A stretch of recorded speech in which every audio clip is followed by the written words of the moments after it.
اعوذ باللہ من الشیطان الرجیم، بسم اللہ الرحمن الرحیم۔ سامعین کرام السلام علیکم۔ سامعین کرام، کہا جاتا ہے کہ کسی علاقے میں قحط سالی پیدا ہو گئی۔ اس قحط سالی کی لپیٹ میں نہ صرف انسان بلکہ چرند پرند سب اس کا شکار ہو گئے۔ مویشی مالکان بے حد پریشان تھے۔ اس دوران ایک مسجد کے مولوی نے جمعے کے خطبے میں نہایت یقین کے ساتھ یہ بات بتائی کہ اللہ کا نام لے کر یعنی بسم اللہ پڑھ کر دریا کو حکم دیا جائے تو وہ بھی نافرمانی نہیں کرتا۔ خطبہ سننے والوں میں ایک چرواہا بھی موجود تھا۔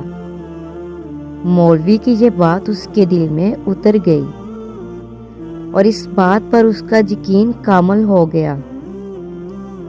اس نے واپس آ کر اپنی بکریاں کھولیں اور سیدھا دریا پر چلا گیا۔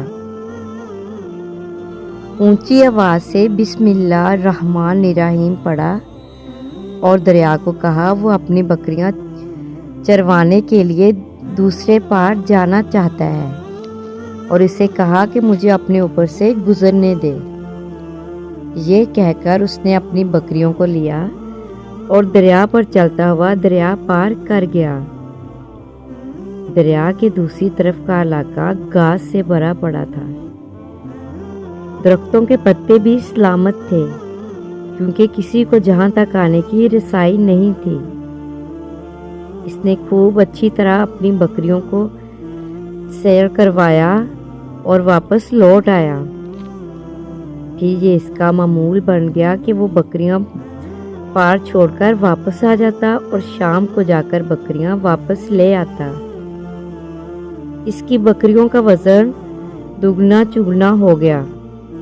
لوگ چونک گئے اور اس سے پوچھا کہ وہ اپنی بکریوں کو کیا کھلاتا ہے۔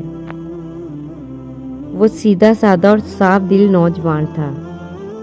اس نے صاف صاف بات بتا دی کہ جناب میں تو بسم اللہ الرحمن الرحیم پڑھ کر دریا پر چل کر اپنی بکریاں دوسری طرف چروانے لے جاتا ہوں۔ یہ بات سب نے سنی مگر کسی نے اس چرواہے کی بات پر یقین نہیں کیا کیونکہ یہ ناقابل یقین بات تھی۔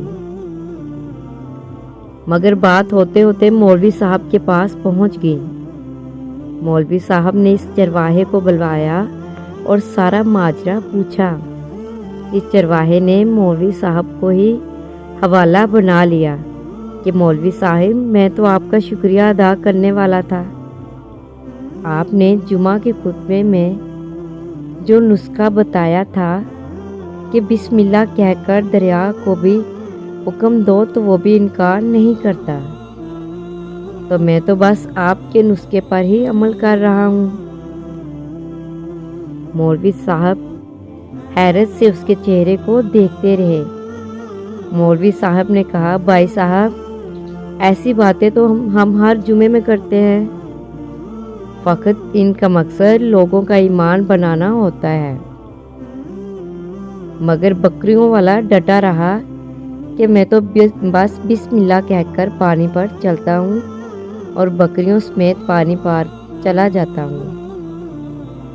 آخر کار مولوی صاحب نے صبح خود یہ تجربہ کرنے کی ٹھانی، جسے دیکھنے چرواہے سمیت پورا علاقہ بھی آ گیا۔ مجمع زیادہ تھا۔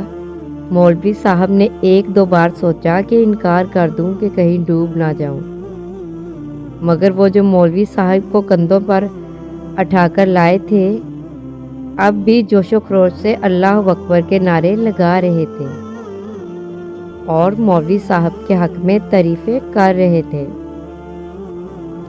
آخر کار مولوی صاحب نے اپنے ڈر کو دور کرنے کے لیے ایک رسہ منگوایا۔ پہلے اسے ایک درخت کے ساتھ باندھا، پھر اپنی کمر کے ساتھ باندھا، پھر ڈرتے ڈرتے ڈھیلا ڈالا بسم اللہ پڑھا اور دریا پر چلنا شروع ہو گئے۔ مگر پہلا پاؤں ہی رکھا تھا کہ پانی میں گر گئے۔ مولوی صاحب ڈبکیاں کھانے لگے اور پانی کے بہاؤ میں بہنا شروع ہو گئے۔